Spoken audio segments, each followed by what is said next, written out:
Welcome to A Bit Much with T.W. Clausen. I'm T.W. Clausen, and if you haven't noticed it already, it's sitting right there. It's the Penny Lich, a Volume 2. Hold on. Okay, hold on. Okay, hold on. Yeah. It's the Penny Lich Volume 2. I made it. It's a thing that exists. It's a real book. You got the spine right there. You got the front cover. If you haven't seen the older episode where I revealed the cover, then this is it. This is the cover. And then there's a back too. It's got some words there. And it's not just covers. It's also, words inside that hopefully tell a story. And there you go. You can pause. You can get a little freebie on that one. You can get a freebie episode or store page. There it is, The Penny Lich, Volume 2. It exists. You can get it wherever you get your books on the 31st. I know the Canby Book Nook has already ordered their copies. So if you want to support a small company, order them from the Canby Book Nook rather than Amazon. Plus, if a bunch of people order them from the Canby Book Nook, then the Book Nook orders them from me, and they buy a bunch of them. Everybody wins. You get a book. The Canby Book Nook gets to order them for me. I get more books sold. So you should do that. Also, go ask your library to carry this. Maybe they'll buy some books and throw it in their stocks. Stocks is not the right word. Shelves. They're stock, but not the stocks.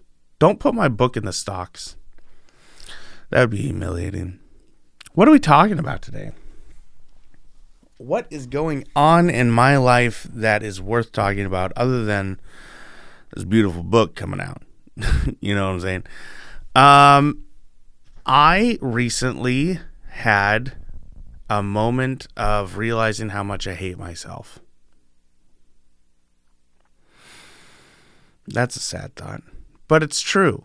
I do this every once in a while where I live life and I'm just kind of living by going back and forth on the bumpers, and then I realize that what I'm doing and who I am as a person, I don't like that. I don't like doing that. I don't like being that.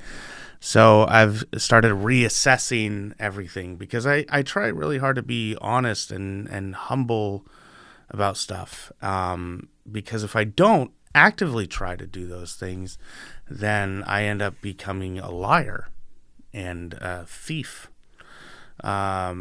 And that's true. Like I'm not exaggerating. I'm not trying to make it a bigger deal than it is. Here's the thing. Most people, when they talk to me, they say that I'm a nice person, or at least that they think I'm a nice person. And I think I am a nice person. Because I want you to like me. I want people to like me, so I will lie as much as possible to get you to like me, or at least I used to. Now and recently, because of writing, I've become more honest. So what happened was, little old Tyler, little baby 21-year-old Tyler. I don't even think I was older than 21. I think I was like 20. Little baby 25-year-old Tyler was walking around with a copy of his really, really bad book. And he's like, I'm going to be a writer. Look at me. I'm going to do some writing. I didn't really read a lot of fantasy at the time, but I thought I could write it. Because fantasy is easy. It's just lying, right? You're just lying to your audience and saying that there's a dwarf hanging out on top of a tower and that an elf is going to shoot him in the face. And you know what? Everyone accepts the lies, and I make millions of dollars like Stephen King on his first book, right? Super easy. Barely an inconvenience. So I'm walking around, little Tyler, with a copy of his book in his hand, and I'm like, I'm gonna be a writer. And I reach out to my favorite author at the time, and I still love him. Like I say at the time because I've moved on to different books that I read, but I still love Ted Dekker. If you haven't read Ted Dekker, you should. He's a Christian author. He's a really nice guy. He's probably lying to us all. I'm joking. I don't know if he is or not. I just don't want to get in trouble with him. He's super cool. But he wrote a series called the Circle series. It was a trilogy. They added another one, and it's my favorite. And he decided to help me out when I reached out to him and I said, "Hey, I'm an author too. I like to lie to people. Check out my book. Let me know what you think." And he read a couple of pages and immediately said, "You need an editor," which was huge. I did need that. And I needed someone to tell me that I needed that, because nobody else would tell me. Everybody else was too nice, and they were lying to me. This is really good. You're such a good author. You're such a good writer. Liars. Every single one of you. But I love you. So he gets back to me and says that I need an editor for my book, which was great. I mean, just absolutely amazing. But then he goes a step further and says that he started writing when he wanted to become an author, and he wrote like 5 novels, and none of them sold. And then he needed to do something different in order to sell his next book, or to make it worth writing, to make it worth reading. And what he did is he just decided to write a book for himself. Write a book that helped answer questions for him, change his mindset, and it worked. And he wrote it, and it gave him a reason to write, and then it got published.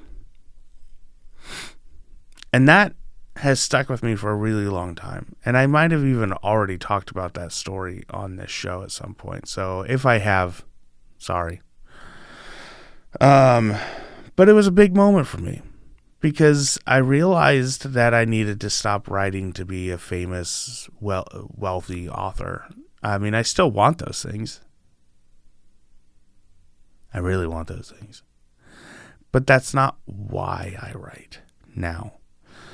I write to get to the truth of things. I write to uncover the truth of who I am, what I think of the world, questions that I have.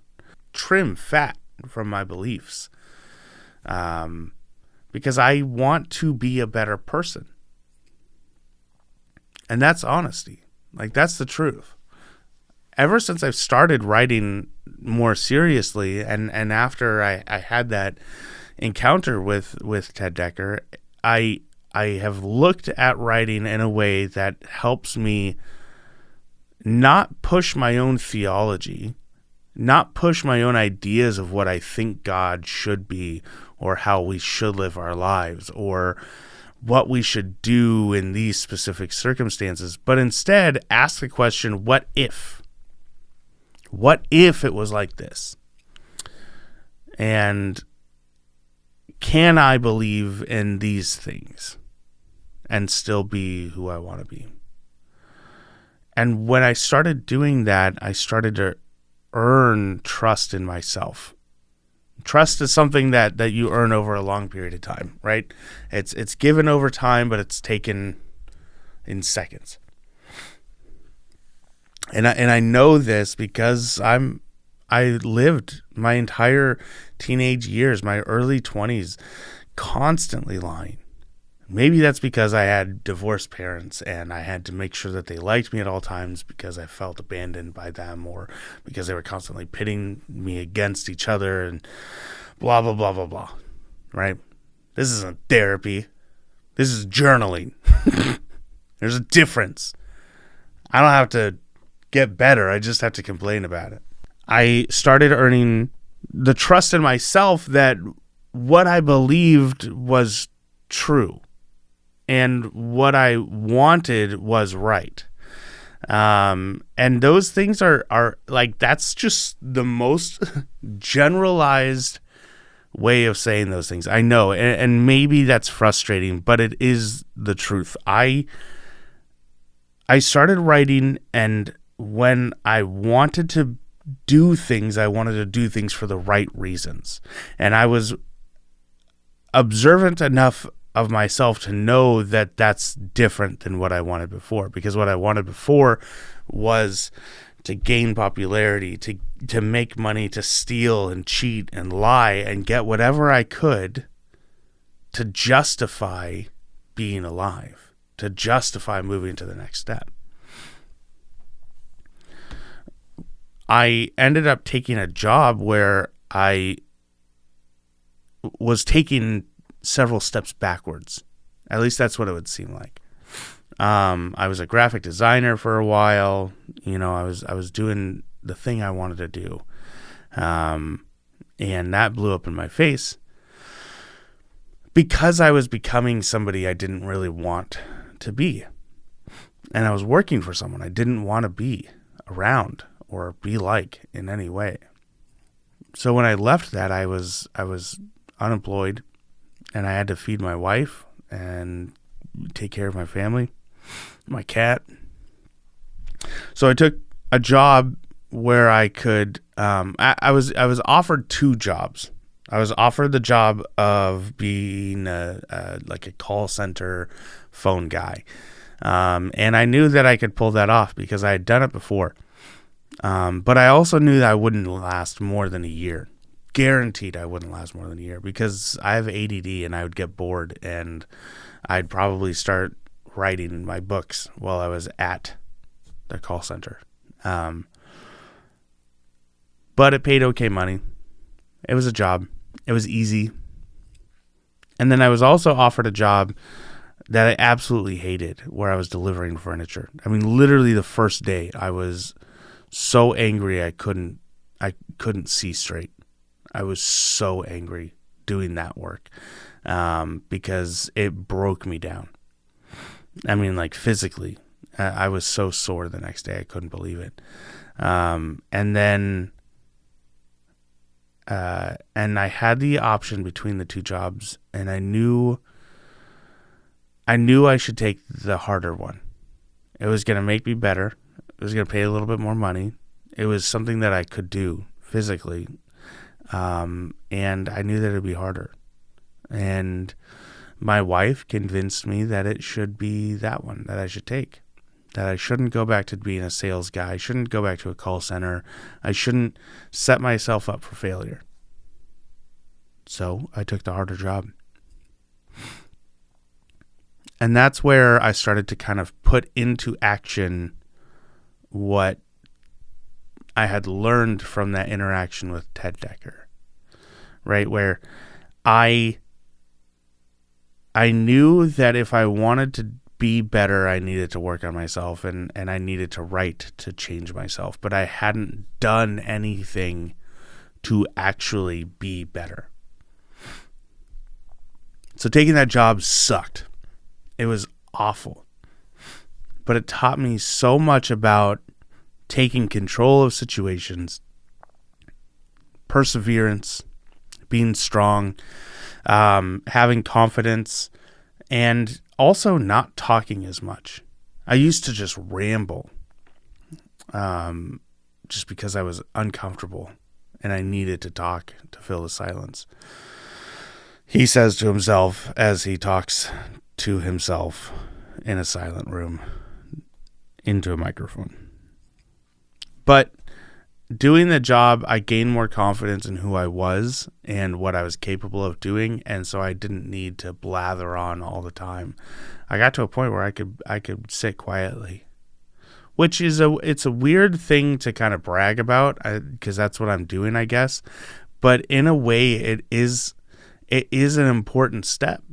It's a form of meditation. I was able to just kind of sit in a truck and drive for 8 hours and barely speak because I didn't need to, because I was confident in who I was and what I was doing.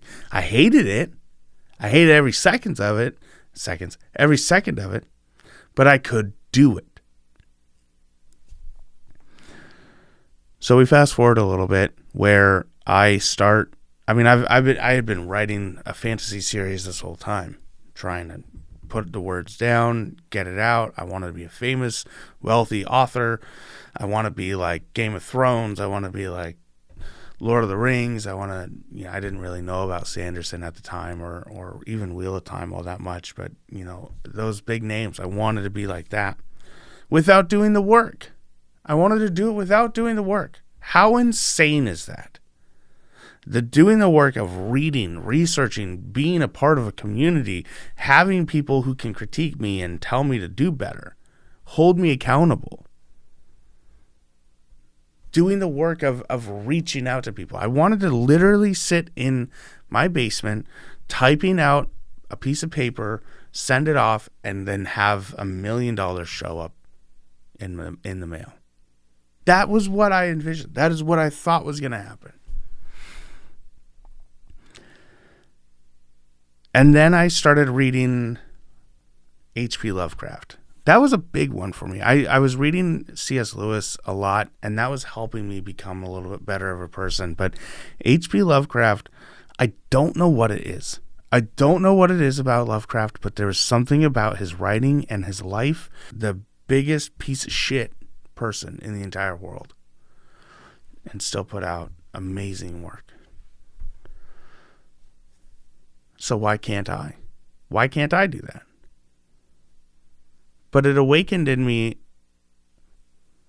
the love of deconstructing a person's life and writing to understand how they did it and why they did it. Fast forward.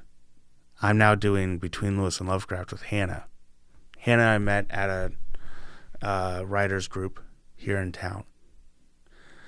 And as I'm doing that, I'm realizing that I am doing it all wrong. For years, I was sitting here talking about authors and giving them shit about their lives, but I was writing all wrong.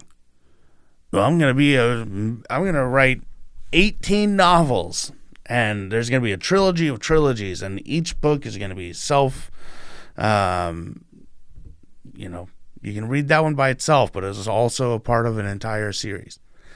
And it kept growing and kept getting bigger. It kept doing all kinds of crazy things with the story, but I was never actually doing it. I was never actually writing it. And if I did write it, it was shit. It was awful.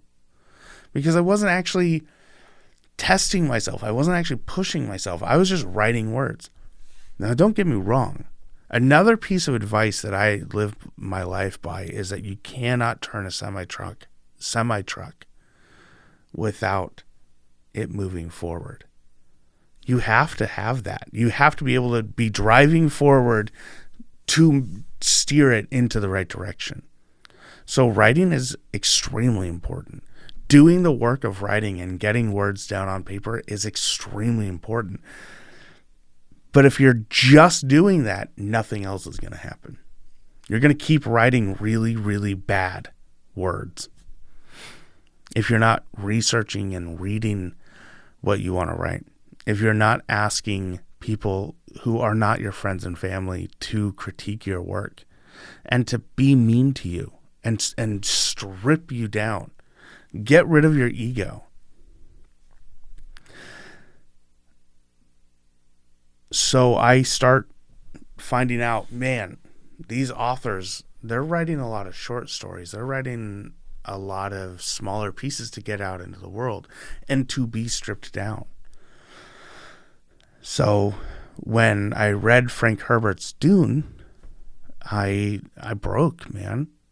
I realized at that moment that there was a specific moment, and I was at work, I was listening to Dune at that point, and I was at work, I was pulling wire, and something happened in the story that just astounded me. I think it was something. I think it was when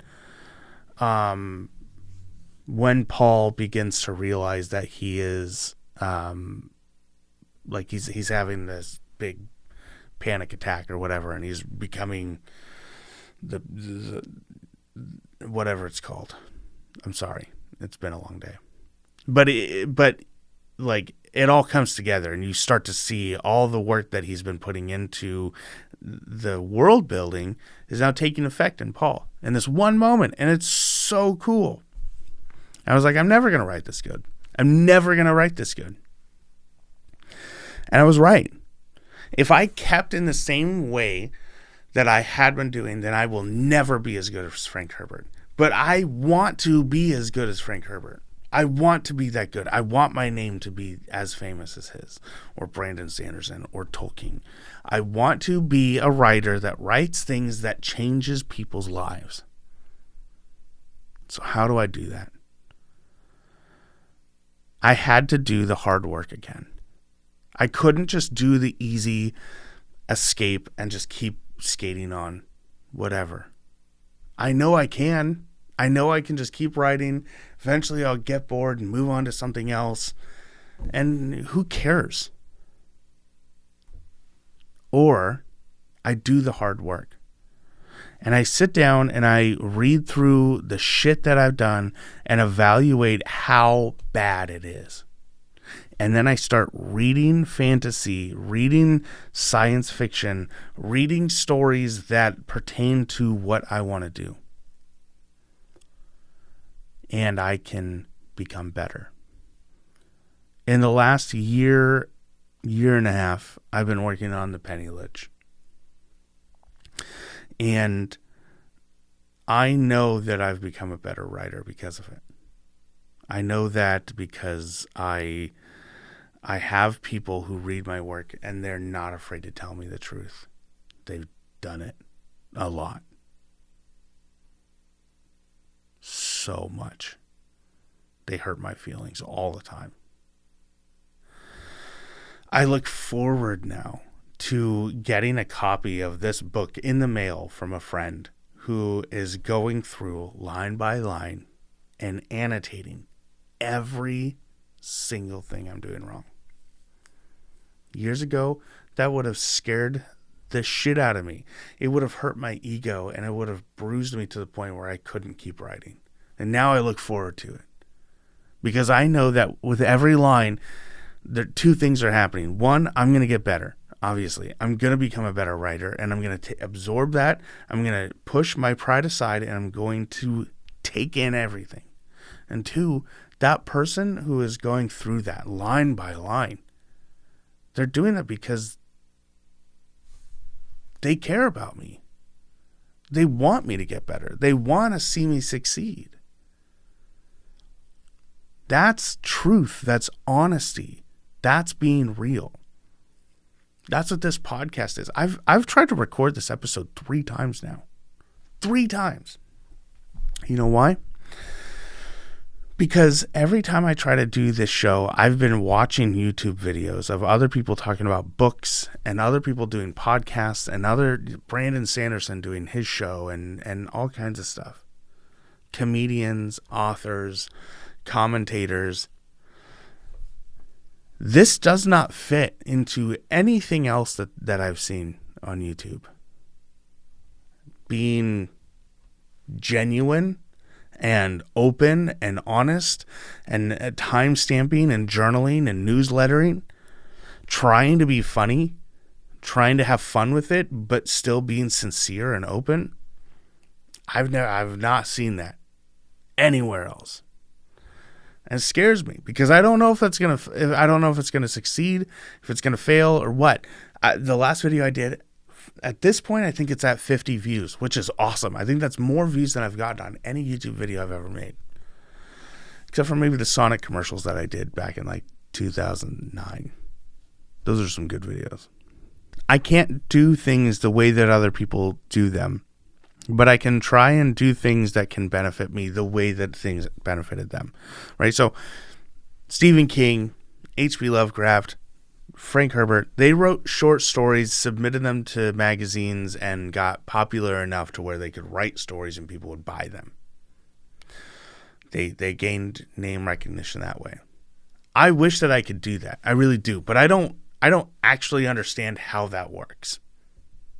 I've written a couple of stories with the intention of selling them to magazines or podcasts or whatever, but I don't know how that actually works. And I get kind of scared because I'm like, if I'm going to write this, I'm going to write it for me. I don't want to write it for a magazine. But I know that should be because I'm writing it for me because I'm getting my name out. But then who's going to read that magazine? Who's going to read that magazine? Like nobody. We're in a space where everybody's got their own little thing and they've all got like 5 followers. And if we collect like 10 groups of people, we have like 50 followers. It's so easy to get followers. I get scared that just because there's a magazine that exists that I'm going to sell my work to them and they're going to have people actually read it. I don't know, man. But then if they do have followers, if it's like Reader's Digest or some shit where it's like super impressive, my work doesn't belong in there. I'm not good enough for that. I don't know. So I self-publish. I write short stories and I publish them myself. I write short stories so that I can accomplish something, so that I can get it to some friends, get it to my editor, get it out in the world like this, and then people can comment on it and critique it and tell me what they think. And then I can go back and read it and go, man, I did this badly or I did this really well. And then I can move into the next bundle, the next story. With every single story, it gets better. I get better. At least that's the hope.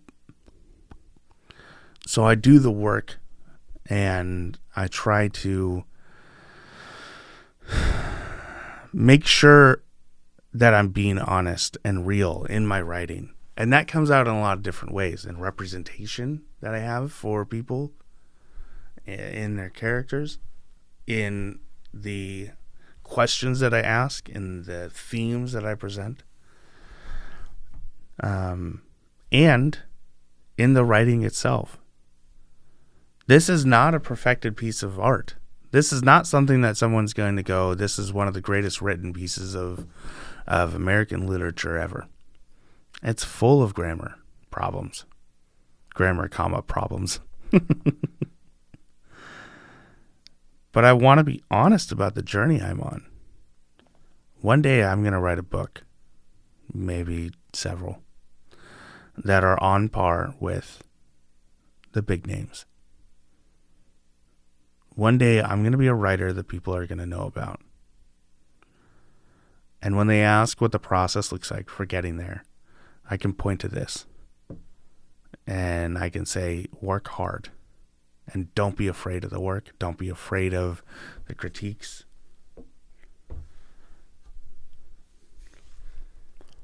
I did it.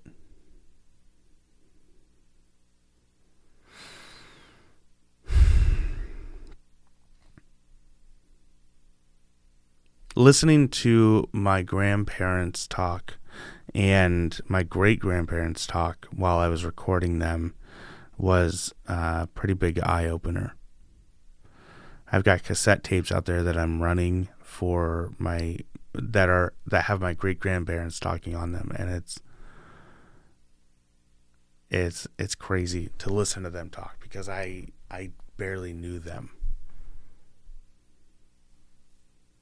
But in these cassettes, I get to know them more. I want this to be that. I want to leave a legacy here. So yeah, sometimes there's going to be episodes like when I opened up the books. And it was a fun, goofy episode with me opening up books and saying everybody's awesome. And then there's going to be episodes like this where I'm just kind of laying my heart out there. And it's not as funny. I can't be funny right now. I should be in a great mood because I got this, and it means that I'm one step closer. But I get down and I get scared when I realize how much work there is to do.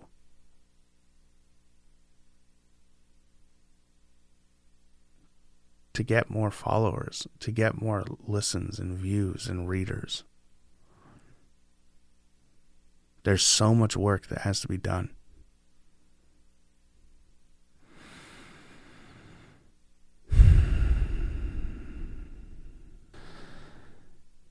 But if I've learned anything,